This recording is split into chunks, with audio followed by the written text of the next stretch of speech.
Welcome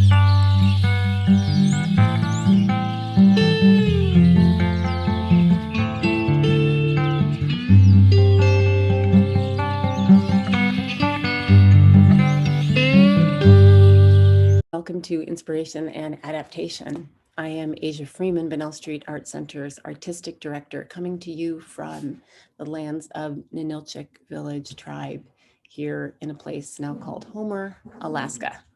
And today, I'm really happy to be joined by April's Artists in Residence. We have Jesse Egner, Nathan Hall, and Karen Frank here with us today.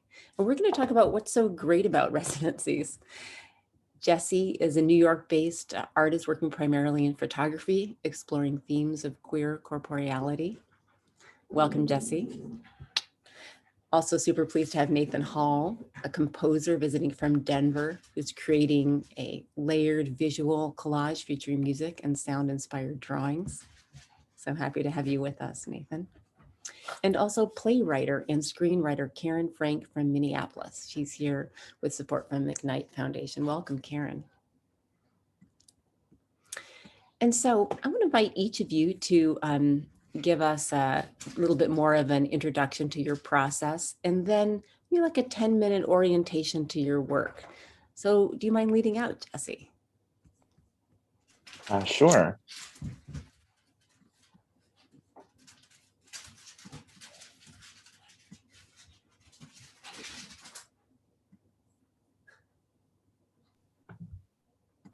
Jesse just crashed here. He'll be back momentarily. Well, let's switch over to Nathan. Hey, happy to have you with us, Nathan. Great. Hi, everybody. My name is Nathan, and I am a composer primarily. That's my training, but I also work in visual art.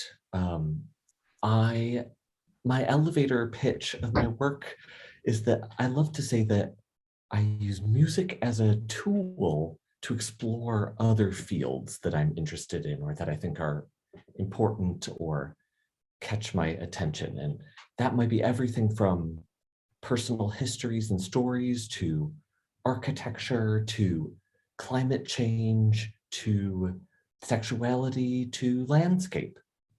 I'm very interested in how I can kind of form connections between what we might not think of as musical things or sonic things, and how can we interpret those as sound? And maybe that helps us understand the world or be surprised or have some kind of new relevance or even a moment of inspiration for ourselves. One of my, I think, most recent and powerful works, I guess, is a work I did at Mattress Factory Museum, which is an installation art museum in Pittsburgh.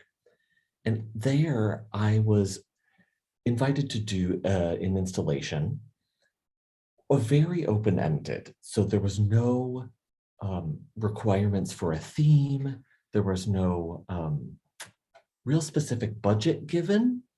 So I had to approach them with my idea, and then they came back to me with like, this is how we could maybe actualize your piece. So I thought about what have I always kind of struggled with, and what do I really want to maybe put on view? And one of those things was my conflict as a queer person and a composer, and the kind of classical training that you get in school, plus just the kind of joy and enjoyment I get out of life and out of sexuality and even fetish experiences.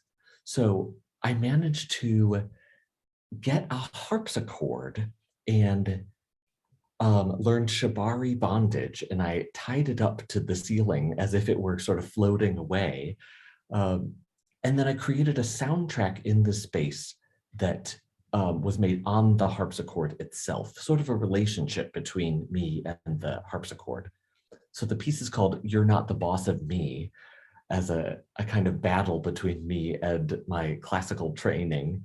And here's a little clip of the installation and the soundtrack.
It was really interesting to see how people responded to that kind of a piece when they wouldn't meet me in person, but they would walk into that room and try to decide what was the artist's intention. And I think actually they kind of got it better than I thought they would, in that it wasn't about like a hardness or a violence or, you know, this kind of um, difficult tension, but actually a tension that's sort of in balance with each other, and that there's kind of a lightness involved. And I was able to sort of overcome the struggle of classical training. For for my residency in Homer, I'm thinking about basically making a sonic portrait of the town and people and landscape and things that I've come across, you know, in my weeks here. And I think it's going to end up being a little bit in the shape of graphic scores, which, for those of you who may not have seen a graphic score, it's a musical way for, um, you don't have to read standard notation, sort of classical Western notation. You can actually interpret shapes and gestures and lines as sound. So for this piece, I was living in Iceland at the time, and I actually interpreted a rocky stone wall as music. So I put some of the different kind of stone aggregates into the musical score, and then I have performers interpret them. So we'll just listen to like a little clip of this.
This is a very different sound world than perhaps the harpsichord piece or the soundtrack, but I do think that every project is a bit different because each place and each environment that I'm in or people that I interact with kind of have a different personality. So then each sound world is kind of steered toward that. But I'm excited to see what the sounds of Homer might be like. And I have a gallery work with musical scores and a piano that's slowly growing over the weeks and will be added to. Oh, that's so fabulous, Nathan. Thank you for sharing that, really delightful selection and very contrasting, I might add. Absolutely. Thank you. I'm so when you told us about your study as a intersection of like visual and sonic, explorations, I'm like, wait a minute, how does that work? And now it seems so natural. It seems really natural. I'm looking at the sound score that you presented, composed in Iceland. It, you know, it's a visual work of art, clearly, which can be interpreted, it seems, by different kinds of musicians. Yes, and I think sometimes people just need the inroad of knowing that that's okay, and maybe taking a chance on improvisation or making a connection between two different senses like sight and sound, or um, even things like synesthesia, like a touch and Mhm. sight, that once you connect those two, then of course you see or hear music everywhere and you can't get away from it. Yeah, that there's sort of a magnification of the ways that you can experience and understand any media if you have another or multiple, perhaps. Um, and clearly different spaces and environments really shape your work. Is that a reason for residencies in itself, to inspire new works, or do you come with the project that you need that space to No, develop? I think each project is, unless I have kind of a commission already that I need a space to write and just kind of clear my head, I really prefer every place to kind of start from scratch and see what develops once I meet people and build from there. And that can actually be really difficult to describe in a residency application, where I can show you what I've made before, but what I make for you might be very different. We just have to you have to build in a little bit of trust. That's super interesting, and I'm excited to talk with you more about your process. But since we have these two other marvelous artists in residence with us in this conversation today, I just want to welcome back Jesse Egner. Jesse is a multidisciplinary artist working mostly in photography and video, and he's here at Bunnell Street Art Center for the month of April as well. So Jesse, thanks so much for joining this conversation. Can I invite you to give a bit of a self-introduction, maybe a bit of a tour to what you are making and interested in doing in homework? Sure, absolutely. And thank you, Nathan, for sharing your work. Let me share my screen here. Oh, could you enable screen sharing for me? Absolutely. Let's see. How did we lose that? I'm sorry. Yes, there you are. So I think because I had a little crash, but Mhm. let's see.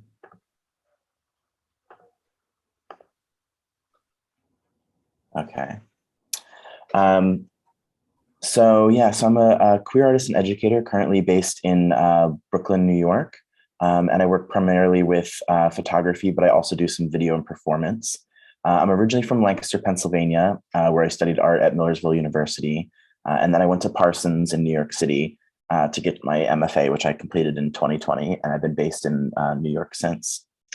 So I'm going to talk about two projects that are completed that I've worked in recent years, and then one that is kind of like my um, uh, current in progress series that I'm working on during my time here in Homer. So the first one is called Disidentifications. So as I mentioned, I grew up in in a small conservative-ish area of Lancaster, Pennsylvania. And while I was there, I faced like a lot of exclusion from my fellow gay community members because of my body. And so this kind of put me in a precarious relationship between myself, my body, and my queerness. So when I moved to New York in 2018, I was kind of hoping for this like queer utopia, where I could feel more welcome and feel more accepted. And this wasn't entirely the case. A lot of the exclusionary practices and attitudes that I experienced back in Pennsylvania were actually remaining. So I took the self-portrait out of my frustration that I was experiencing.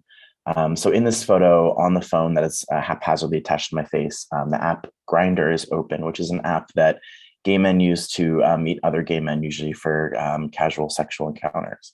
And to kind of give an example of this like exclusionary practices that I'm talking about, some kind of like combination of phrases that you could find on some profiles is no fats, no femmes, no Asians, no blacks. Just people just completely writing off entire groups of people, just saying like need not apply, which is, not great. So I continued to explore these emotions and this precarious relationship through self-portraiture, where I was putting different objects and materials on my face. I was thinking about how like the face kind of represents like our identity and our interaction with the outside world. And it's also how people identify and remember us. So I was thinking of like different ways I could like obstruct, obscure, and manipulate with this pathway. And after making like a small series of self-portraits, I wanted to start photographing with other queer people. And this allowed other narratives and experiences to start influencing the work. And I also started to include some more of the surroundings to start considering the interaction between people and their environments. And so at this point, my process became very collaborative. My shoots were very playful and spontaneous, and I would work together with the people I was photographing to make these portraits. And I really became interested in exploring this idea of precarity through unusual, playful, and uncanny portraits that kind of exist in this space between reality and fantasy. And I feel like this like space between reality and fantasy is kind of like a good reflection of this like transitional space of queerness. And I also find it important to photograph people in their own spaces or spaces that they frequent or are comfortable in. Um, I feel like this also like helps with that like spontaneous nature of my work. Like I'll go to their space and see some like object or area of their home that really intrigues me. And it's usually something that they're really used to and don't really think about because they're seeing it every day. And this can lead to like a conversation about it that can bring about making photos with it. And I also started to travel to continue making this work since I was, I've been based in New York for a couple of years. And I found that smaller, like rural and non-urban areas often have these really thriving and really tight-knit queer communities. And I really wanted to show appreciation for these communities as they're often ignored or looked down upon through like a very metronormative framework. Like rural and non-urban areas are often seen as like toxic or damaging for queer people or places they really can't be themselves, which isn't necessarily true. And so that brings me to my next body of work called Ad Corpus. So in February of 2020, like right before everything went down, I stayed at this house in Chicago that was absolutely filled with mirrors on like every room and so many surfaces, walls that were entire mirrors. The bathroom was covered in mirrors, like all over the place. So you could like see yourself from every angle. Very weird. And so I was constantly faced with like my physical presence.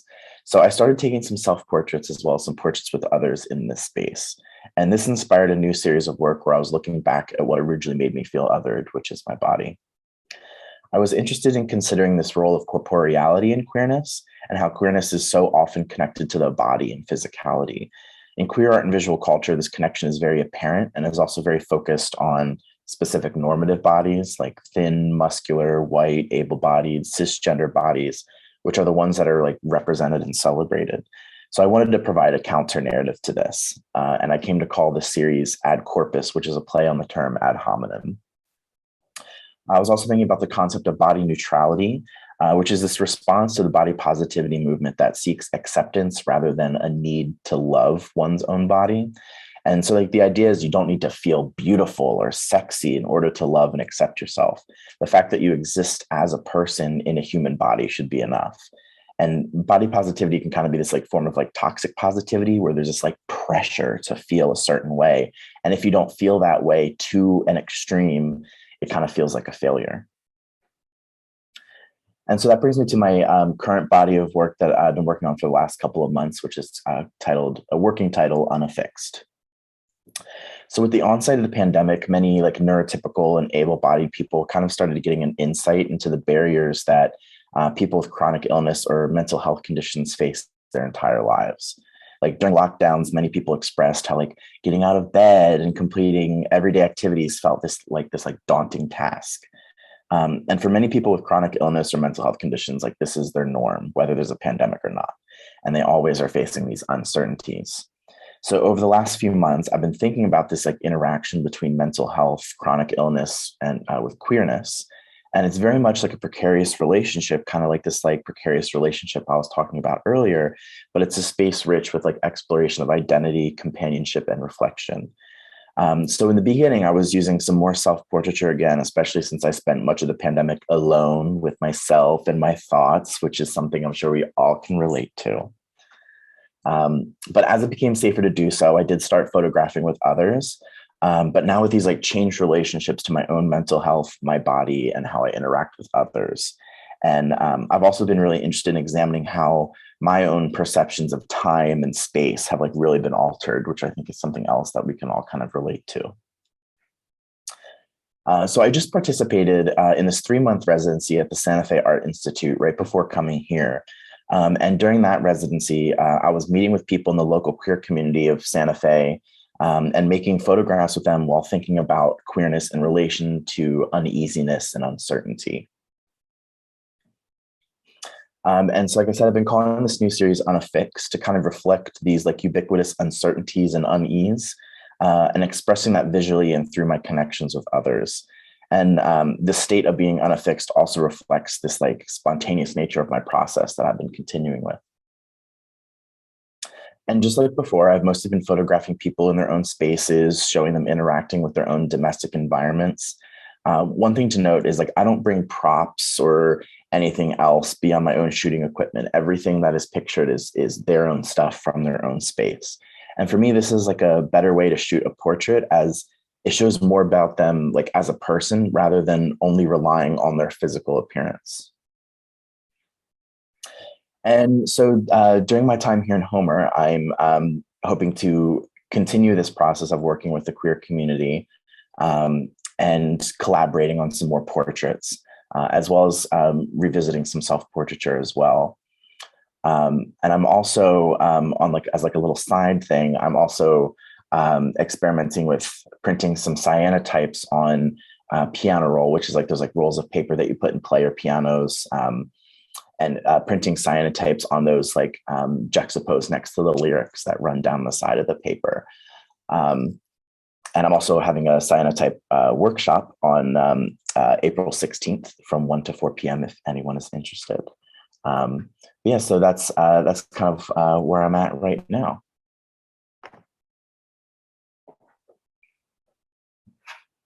Oh, Asia, you're muted. I see. Thank you. Beautiful presentation, Jesse. Thank you. Really wonderful to see these deep investigations that are so poignant. I mean, it's really very powerful to see the honesty and the austerity of an individual just with a few selected or many items, very specific and idiosyncratic to oneself in one's environment. It's really a beautiful inquiry. Thank you. And so, are you finding connections, feeling like you're meeting people in the community and able to continue to develop this work in a meaningful way so far? Do you hope more people stop by, or what's sort of your sense of? Yeah, absolutely. I've actually already met a handful of people that are interested in working and making some photos, and been chatting with some of them, and I have some shoots planned in the next coming weeks. So I'm really looking forward to that, working with some of these people here who have really interesting backstories and spaces and lives that I'm really excited to work with them. Fantastic. And we just want folks to know that you all have made yourselves available to the community. Should folks want to connect, just contact us here at Bunnell, info@bunnellarts.org. Call or stop by. And we're really eager to help basically do our mission, which is to strengthen the physical, social, and economic fiber of Alaska through the arts. And artists and residents are a really powerful way that we do that. And so we'll come back to talking more about Jesse's work and plans in Homer, but I'd like to welcome Karen Frank from Minneapolis, a screenwriter who's with us for a couple weeks here in April. Welcome, Karen. Thank you. As you just said, I'm from Minneapolis. I've been a screenwriter for about 15, 20 years. And generally, I work in a variety of genres. Sometimes it will be a comedy, sometimes it will be historical drama. But as I started to look over my body of work, I began to see patterns of things that would be underneath the main story. And it often was a group of people who all have a different experience of truth and how they perceive truth and memory and time. One of my earlier screenplays involved a father and a daughter. The father was an artist, an expressionist artist who had been basically erased through Nazi Germany, and he had lost all of the art that he had created at the time and lost his sense of self. And as 30 years later, he and his daughter go back to Germany, he insisting that he can find his art. And she, having some resentments from the way she was raised, they both perceive how her upbringing and his memory of truth have affected the search. And it becomes almost a pinpoint of a traveling back through his history, through the geography of Germany in Munich. And then I'm currently polishing a screenplay about a small town in Ohio where the experience of a car accident, a fatal car accident, the truth of the matter has been potentially hidden by the police officer, and the mother of the daughter is convinced that he's lying. And an ambitious reporter comes in and begins to form her own truth and create a different truth than anyone ever expected. And because she's the one with the power, it is her truth which becomes the accepted one, even though as we investigate, and as the young police officer is trying to sort through all the sifting truths, comes to understand that what she has discovered to be the truth is one that no one is going to accept because of the power of everyone else's voices. So in the clip I'm going to show you, it's a much smaller story of a mother and a daughter, a recent widow, and how the truth of her relationship with her husband is she's convinced that he is going to come back to her and stand in front of her house, and her use of Google Maps to help bring her this trip back in time. So that's it's called You Are Here.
Mom!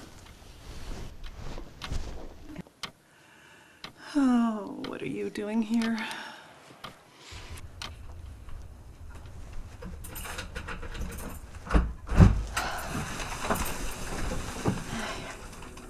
Happy birthday.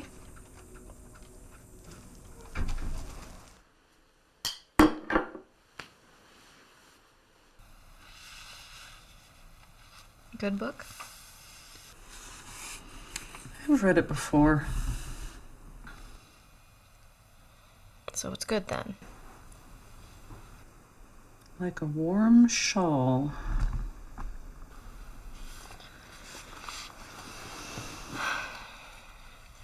Mom, have you called the realtor What's yet? in the bag?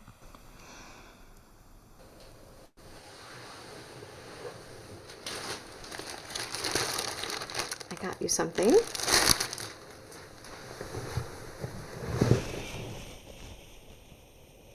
That's not a cell phone, is it? No, it's a tablet. And it's loaded with everything. Even those romance novels that you like so much. What I love is the weight of a book in my hands. Well, it can do a lot of things. Oh, it has this map feature you'll love. You are here. Where would you like to go? That is clever. And you can even do street view. And this is the outside of your house.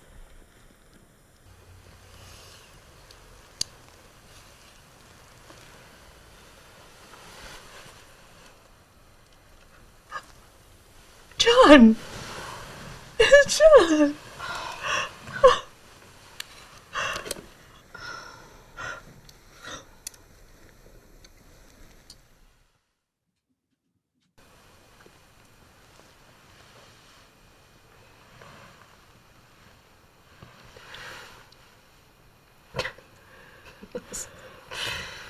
My first and only attempt at knitting. He loved it because you made it. I love it because it's him.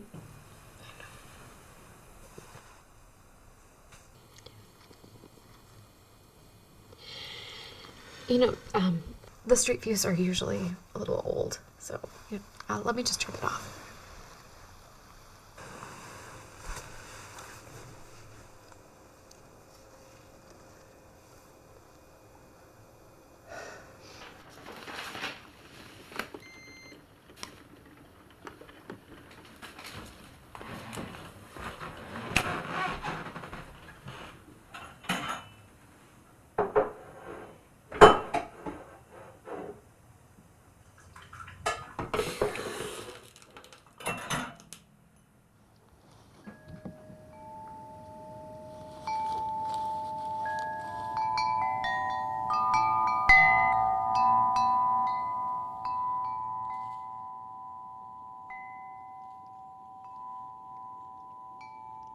You are here. Where would you like to go?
Mom? Keep.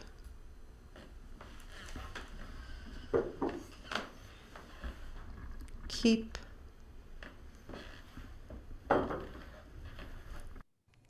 Keep. Mom! I don't have room for all this stuff at my house.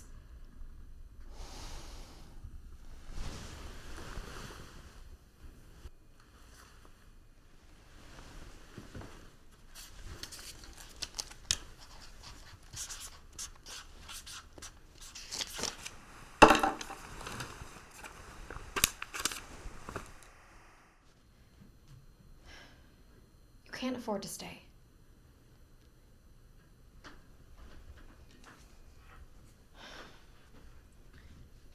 Karen, let's just play the clip all the way through, okay? We have enough time.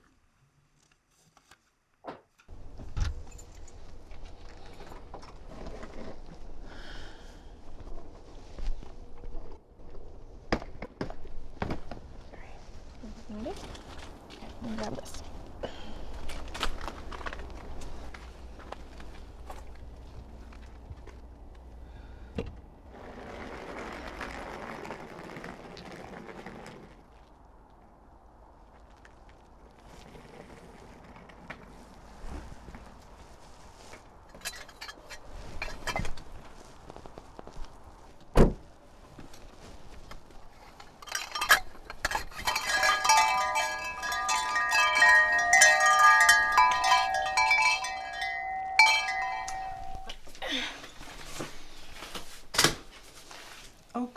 A crib.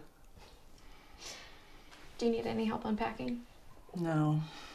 It's time for my nap. Okay.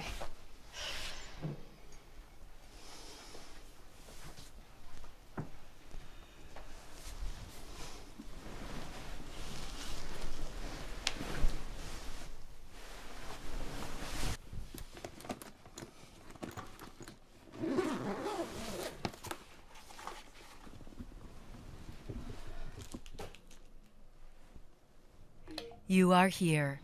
Where would you like to go? 1025 South Walnut Street.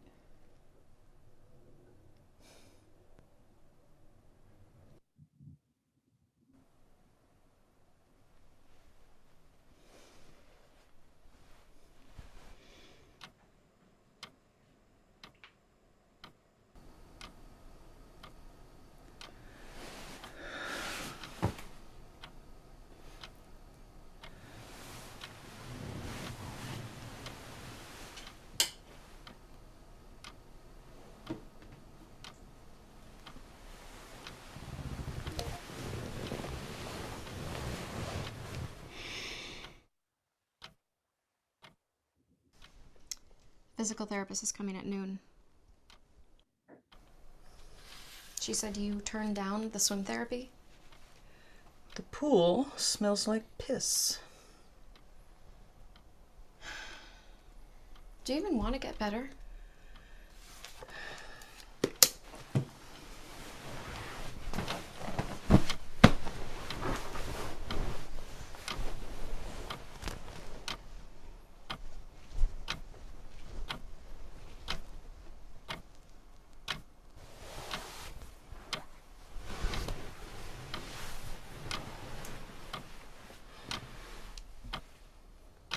You are here.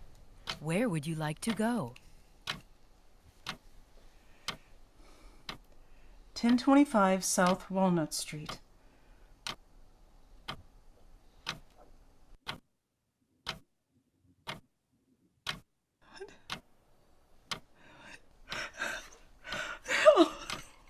No.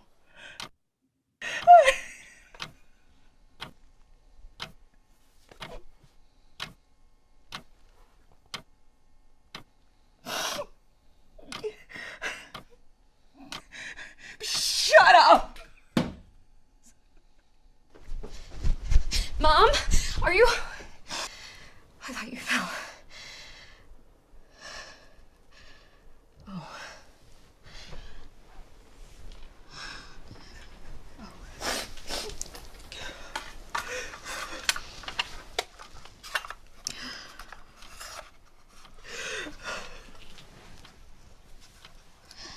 Maybe it can be fixed. Don't bother.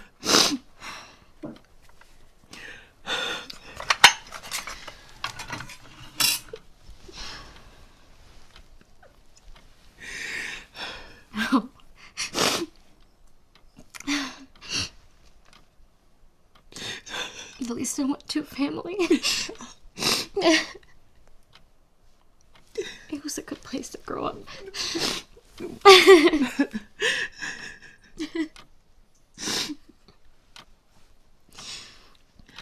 The motor still works. I can super glue it. It won't look the same, but it'll work. Your dad always fixed everything with super glue too. I know. I know.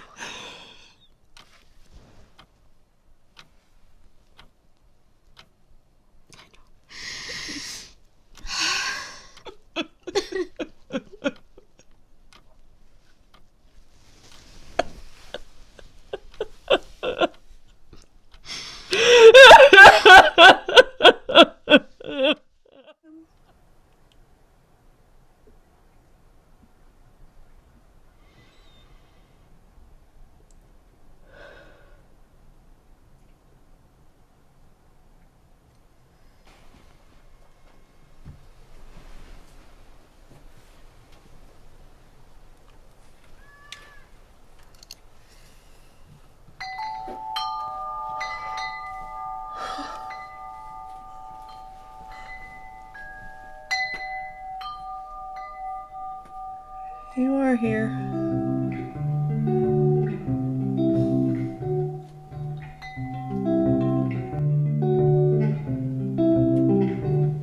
Oh, yet we trust that somehow good will be the final end of ill, to pangs of nature, sins of will, defects of doubt and taints of blood. That nothing walks with aimless feet, that not one life shall be destroyed, or cast as rubbish to the void. When Thank you, Karen. That's really sweet. Wow. Yeah, I just want to say this is such a poignant, such a familiar, poignant story of how hard it is to come to terms with loss. Yeah. Yeah, that's very, very sweet. So that was a short movie, right? A complete, like a 12-minute. Yeah, it was a short film. It was we hoped it to get it down to 10 minutes, because to get into festivals, the shorter, they're easier to schedule 10-minute in 10-minute blocks, but you know, you can only edit it down as much as you can. Mhm. And so tell us about the life of that project. Where has that been able to be shared and toured? It has, of course, we finished it, the director finished it in the spring of 2020. So there were a lot of festivals that didn't happen that year. We got into Lift Off London, Lift Off Berlin.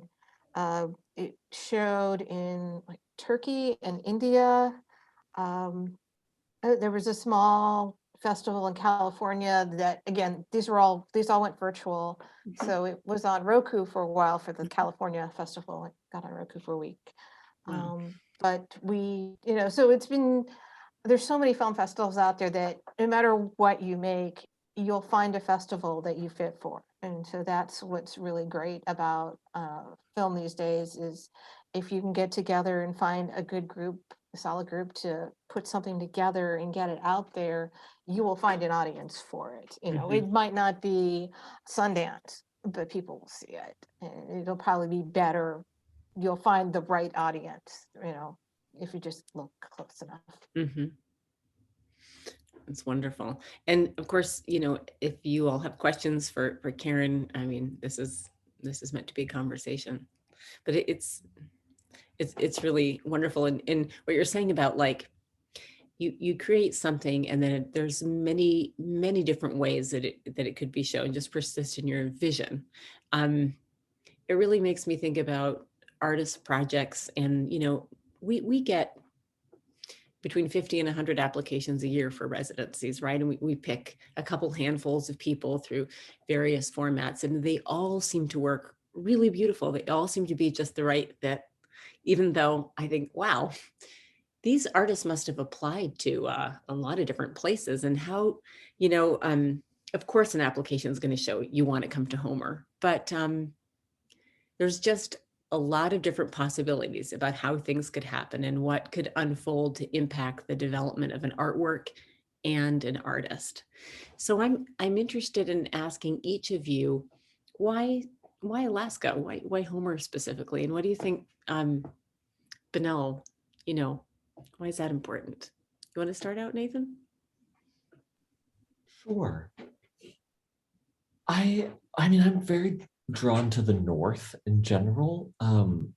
I was a Fulbright fellow in Iceland, so I love the kind of extremes of light and weather and the kind of subtleties of color and landscape and biodiversity and things like that. But I also think Homer because it has a surprising amount of resources that when you look at the residency, you kind of get a sense of, like, could I be a good fit here too? And like, is it a big enough town that there's people I could meet so I don't feel so isolated?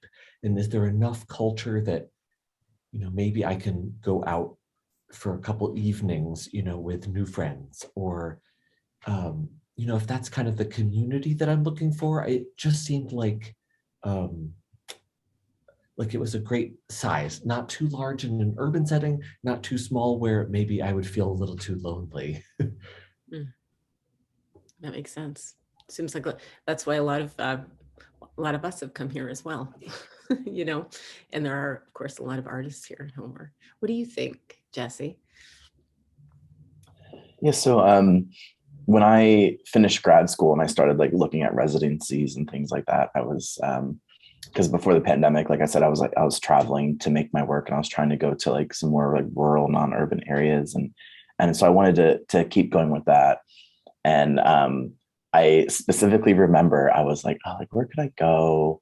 You know, that's like really far away from New York City, because I spent like the pandemic in New York City, and I was like, I gotta get out of here. And I remember just Googling artist residencies, Alaska, and that's how I came across it. And I mean, I was kind of like in coming here, I was both prepared to spend a month like very inward and kind of like working on things just myself, and or working with other people, because I wasn't quite sure like what like the community was going to be like. But I'm actually like completely blown away that even like my first day here, how I met so many people that wanted to work together and make work. So I'm like, okay, great. So it's going to kind of go more that other way, where I'm going to be working with other people. But then it's still like, since it is like a little bit more remote and quiet and slow and things like that, that I'm able to also have some of that time to kind of like work on some things, some of my own like thinking and writing and things like that, I just need some quiet time and self alone time to kind of work on that as well. So I think I'm so happy that I'm getting kind of like both here, instead of just like one or the other. But yeah, and also just like like how I mentioned in my talk, like I find that places like this, like small towns, really have such an amazing sense of community that I kind of miss like growing up in a place like that, where this, I feel like, oh my gosh, it's like to the extreme. It's so much better than I could have anticipated. It's fabulous to hear. I love that, as you mentioned, you come from a rural place and that it's appealing to you, to get out of the city, and encouraging when you can feel that sense of community fiber and connection and support. We really rely on that. I mean, it is what supports Bunnell, but to support Bunnell is to support our residencies and to be like actually humans, showing up and participating. So what about you, Karen? What's your impression of physically being in this place and maybe other aspects of community and amenities? What appeals to you about it? Well, I came here from the McKnight, where they arranged for all the Minnesota McKnight fellows for a 2-year period. They said, you have the opportunity to go on a residency if you would like it. And they gave us a list of 20 places, and we were to pick our top 5, and then we would try to match. And I scanning down the list going, France, I should apply for that, but I really don't want to go to France. And then it was like Alaska. It just instantly felt, oh, that's where I want to be. It wasn't an intellectual decision. It was just like, okay, yeah, that's the one I want to go to. I grew up in a mountainous area in West Virginia, and, living in Minnesota, it's really flat.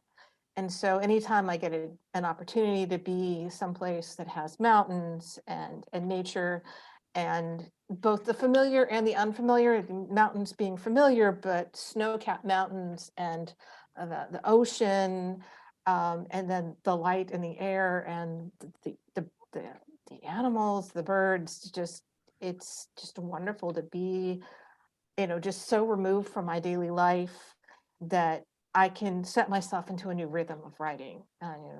I can bring projects with me and then be focused, and then see what's out, look out the window and see the ocean, and just kind of reset myself artistically, I guess is. And do you find yourself thinking about sort of potential plays or impressions from this experience that kind of get the wheels turning for a new project? Or Actually, yeah. You mentioned when I walked down into the Arts Center, someone was talking about a woman who would come here as a mail order bride. And I thought that's a really interesting story because my great grandmother was also a mail order bride, only she came into Ellis Island to meet her arranged husband. And the only thing that she, family legacy says is that if his fingernails were dirty, she was going to get back on the boat. So apparently his fingernails were clean because I exist. And that the idea of coming to a new place and being thrown, into a marriage, and how you make what you make of that is definitely something that I'd like to explore more of that somehow. I'm just not sure how that's going to come out in a screenplay yet, but just like, I want to do something with that somehow. Yeah, absolutely. Well, there are descendants of a few women like that living in Homer today I could connect you with if you wanted to. No, it's so interesting to see, what comes up for artists. And yes, it's a rich landscape. There's so many layers of stories and truths here. And I appreciate that is a major objective of your screenwriting. So with each of you, we've been talking about ways that place can kind of shape your work from the space that you are working in, the art center, to the physical environment surrounding it. But there's also an increasing pressure for artists to have social engagement in their practice, which is to say you come in and you have some kind of program or project in the community. How do you feel about that increasing demand or orientation of residency presenters? What's good about it and what's bad about it? Start back at the beginning of the circle here with Nathan, if I can. Yeah. I mean, I guess what's good about it is that being someone who focuses on music a lot, music is inherently very collaborative. So I think there's a built-in kind of chance if I can be kind of plugged into a community that involves music or sound or performance, then how can I learn from that person, or how can I learn from this group, and what could maybe they learn from me or communicate? I do think the difficulty comes about sort of agency in that case of like, I want the people that I work with to like sort of volunteer working with me, and like my projects have to come from like the needs of the community. And oftentimes it can feel a little bit like I'm an artist for hire or a musician for hire, just sort of doing a show that's a community engagement thing. But actually, when I hear about like, these are the interests of our community or this group or this teen after school program or this, card night or whatever, then maybe I'm able to form something that then I can connect on a stronger level with them. And then we both benefit from that. Yeah, that makes a lot of sense. As a presenter, I remember, thinking about, and I think I really started to first hear about social engagement with the kind of advent of creative placemaking. And they're similar ideas, both of them, which is how to strengthen, like the shared space of the community, those places where people might interact outdoors, or in terms of organizations inside of their spaces. What are shared interests that artists can lean into and help an organization elevate? But I'm sensitive to how it can be too prescriptive or put pressure on an artist. How do you feel about social engagement in your practice, Jesse? Yeah, so like as I mentioned, like my work is like very, very collaborative. And I think that's kind of it's kind of also like a little bit of like a pressure I put on myself. But it's also, I think it's like really rewarding and it's really exciting. And I think about kind of like what Nathan said with like agency and kind of like having people like volunteer to like work with me.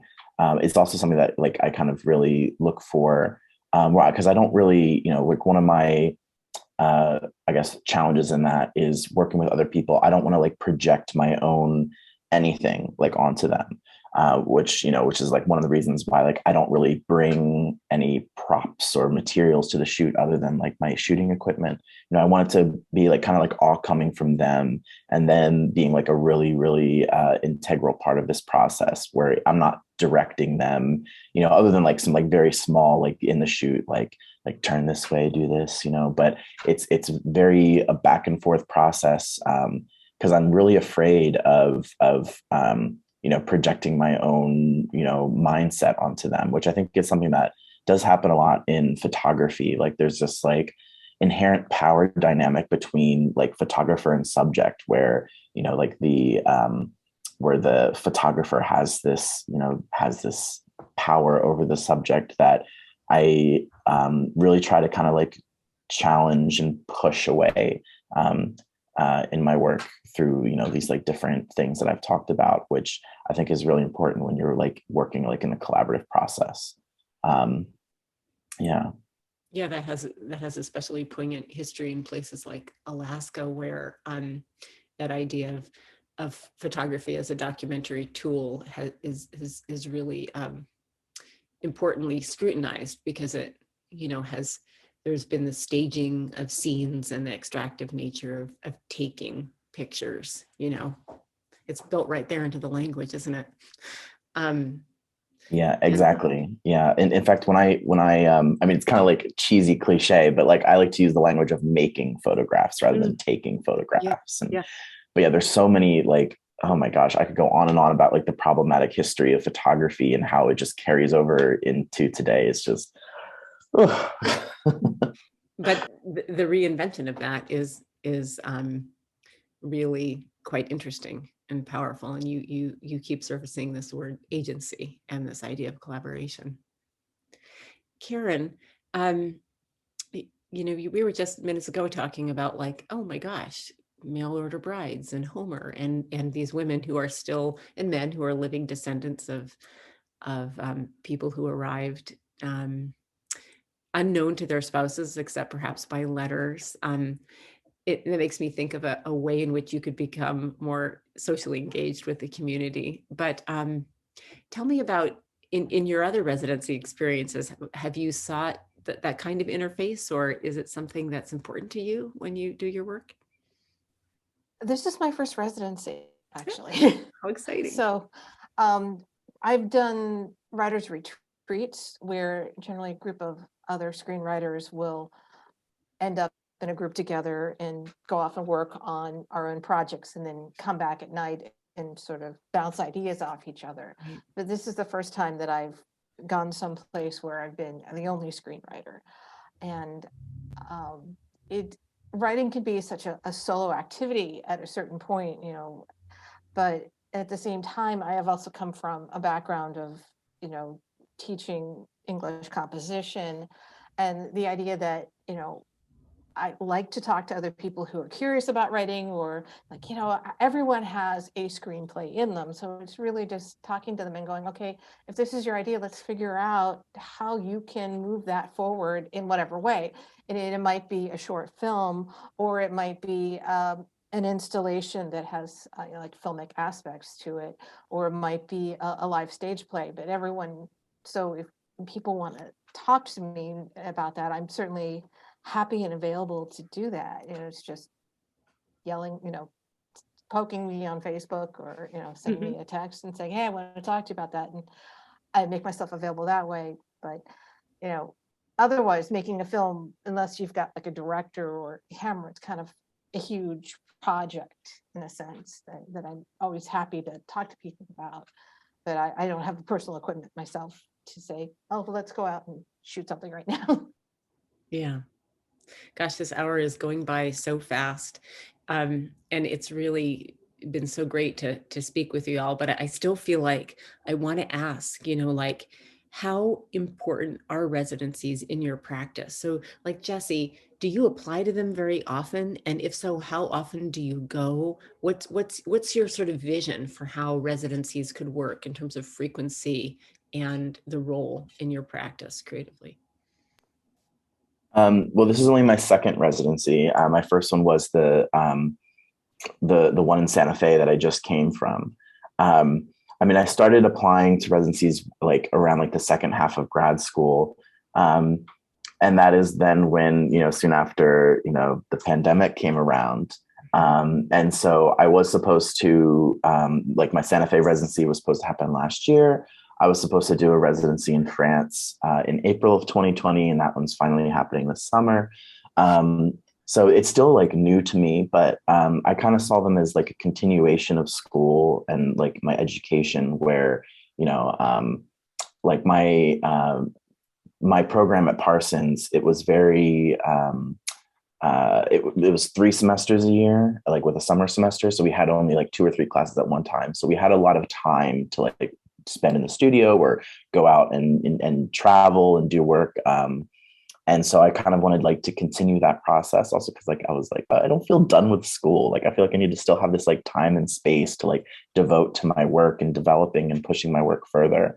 So for me, like residencies is kind of like continuing and like more like a self-guided like education a little bit, having like a time and a space and resources to really, do that for my work.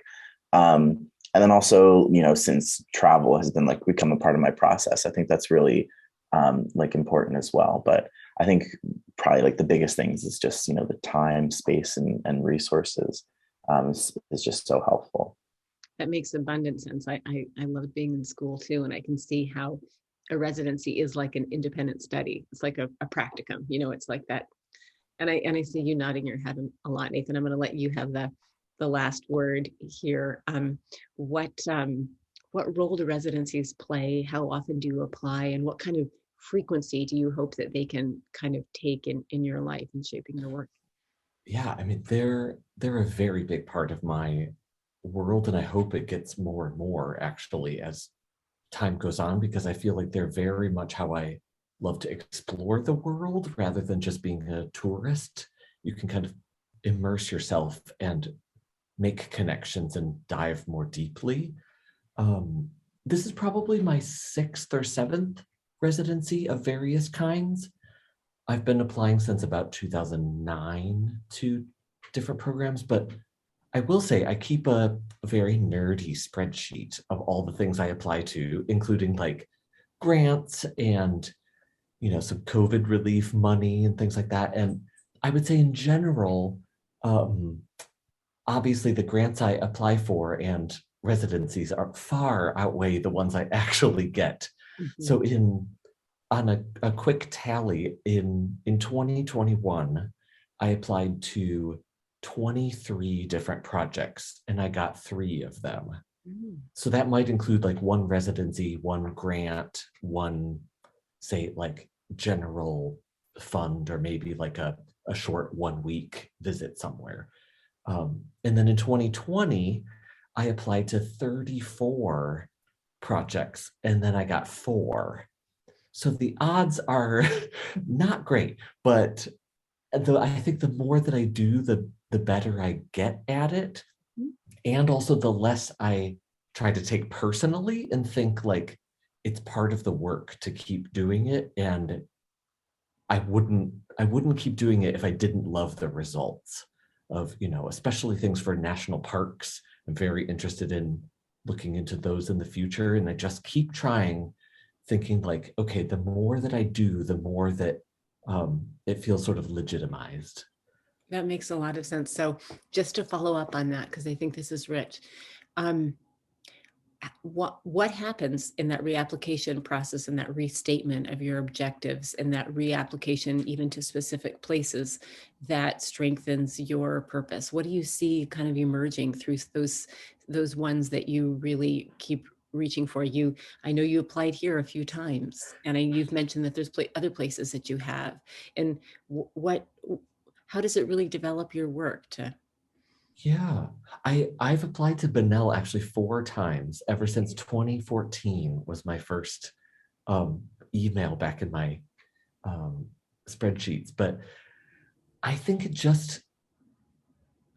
shows persistence, both on my part of like, I'm still interested in this place and this culture and doing this work. And if especially you get to sort of a finalist level, or if you're able to ask for feedback, that helps me grow as an artist.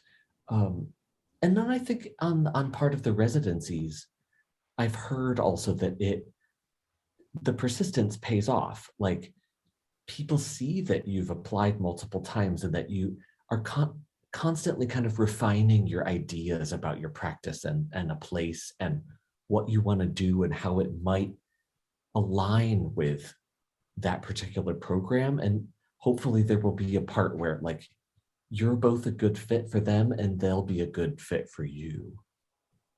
Absolutely.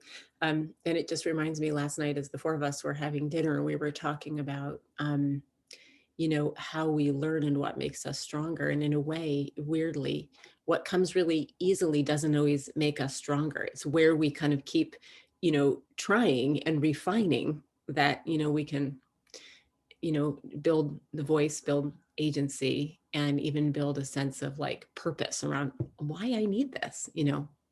I want to thank the three of you so much. It's a pleasure to host you here in Homer at Bunnell Street Art Center. And for this hour, I want to remind our listeners that these folks are happy to engage with you. So just connect with us at Bunnell Street Art Center. Nathan will be having a performance on Bunnell Arts by Air next Friday from 7 to 8 p.m. You can listen and watch here at Bunnell or on KBBI. And Jesse has a workshop coming up next Saturday afternoon in cyanotype. And Karen is here. She's made herself available to others who might be working on screenwriting, or maybe if anybody wants to share a mail order bride story. I think we have an interested ear. Thank you again. And Thank you so much. take care. Thank Yeah, you. thank you.